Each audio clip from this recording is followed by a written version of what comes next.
What if I told you that death is not an end, but a door, and that on the other side, waiting for you, are secrets so vast they could rewrite your entire understanding of existence? Close your eyes for a moment. Imagine standing in the halls of an ancient Egyptian temple, the air thick with the scent of burning myrrh. The walls around you pulse with hieroglyphs, not just carvings, but living symbols whispering truths about what lies beyond the veil. This is not fantasy. This is sacred science, the wisdom of Thoth, the Egyptian god of knowledge, who etched the blueprint of the afterlife onto emerald tablets long before the pyramids rose. But here's what they don't teach you in history books. Thoth didn't just describe the afterlife.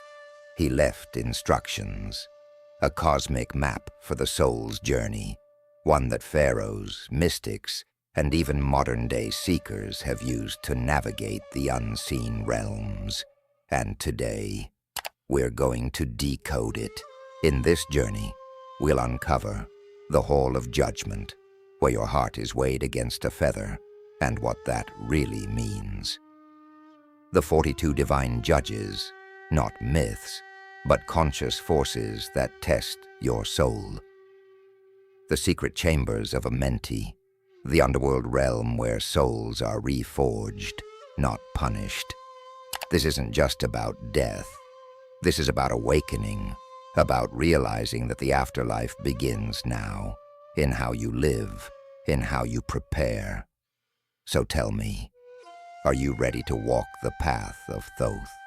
To understand death, we must first understand how the ancients saw life, not as a fleeting moment, but as a single note in an eternal song.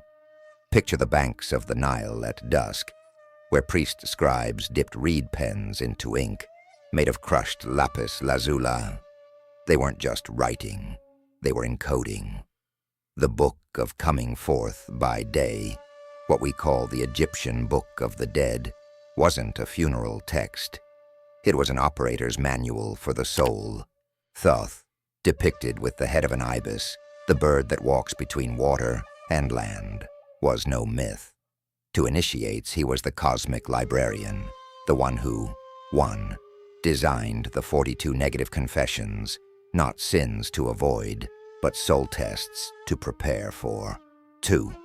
He mapped the Duat, the starry underworld where souls navigated using astral mathematics.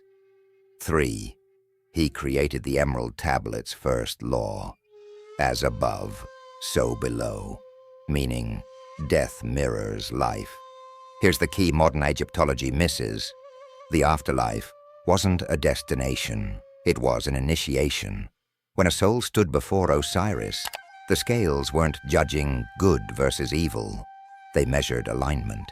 Did your heart, your Ib, resonate with Mayat, the cosmic order, and the wildest truth? You've already done this before.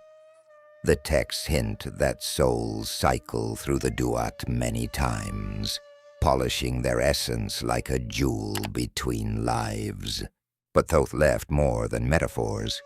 Hidden in plain sight are tools, the Ankh, not just a symbol of life, but a key to stabilize the soul during transition.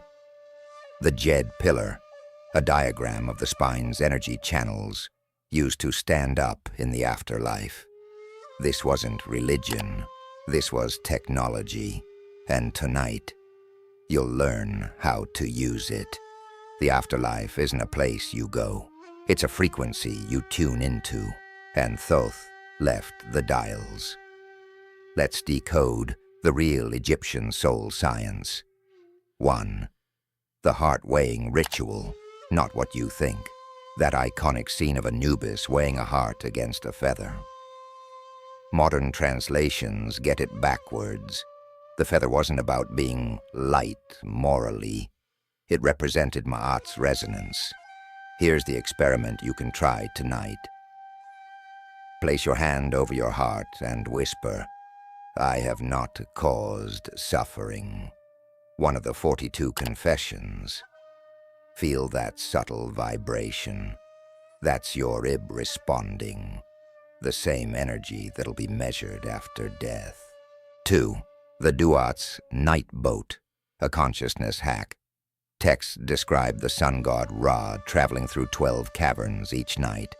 These aren't caves, they're brainwave states. Beta, waking. Theta, deep meditation.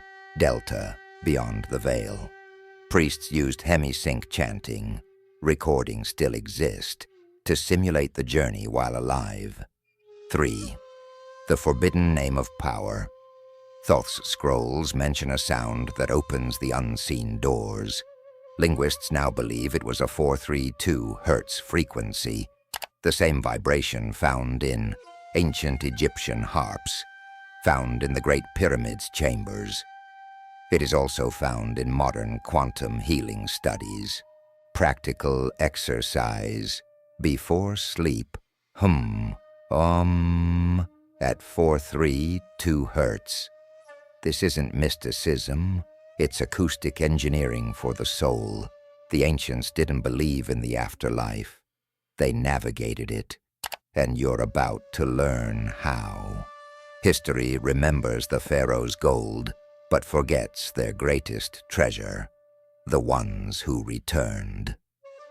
The Westcar Papyrus tells of a priestess named Nitocris who walked the Duat and brought back visions. Modern scholars dismiss it as legend until you see her temple's walls. Carved in sacred chambers are blueprints. 1. A star map matching NASA's Orion Nebula. 2. Instructions for breathing without breath, soul projection. 3. A recipe for Moon of Thoth ointment, now proven to contain DMT-rich acacia. But the real proof, the pyramid texts, the oldest religious writings on Earth, aren't prayers, they're transcripts. Pharaoh Unis describes floating through rivers of light, meeting shining ones who tested him with riddles, returning to his body, changed. Sound like near-death experiences? The ancients called it kiba, conscious dying. And Nitocris wasn't unique. Greek historian Herodotus wrote of Egyptian returners, souls who came back with 1. Healing powers. 2. Knowledge of future events. 3. Immunity to poison. The Temple of Edfu still holds their training manual. To die before death is to live forever. This isn't fantasy. This is forgotten science. And the most shocking part, you're already doing it. Every time you dream vividly, every time you have déjà vu, and every time you sense a presence during prayer. That's your soul brushing the Duat, just as Thoth promised. You stand now at the threshold, not of death, but of awakening. Thoth's greatest secret wasn't about the afterlife. It was about this life. The scales, the judges, the celestial gates. They weren't waiting for you in some distant future. They're here, now in every choice, every breath.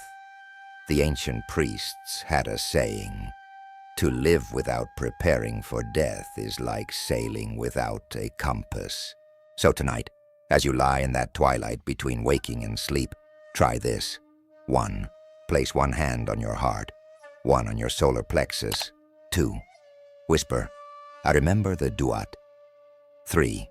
Observe what surfaces. You may feel warmth, a fleeting vision, or nothing at all. But somewhere, in a temple beyond time, Thoth is recording your name. The question is, will you read the scroll when you return? Please help us spread the message and subscribe now, because next week we decode the Book of Gates and why NASA found its star maps etched beneath the Sphinx. Until then, do not fear death. Fear an unexamined life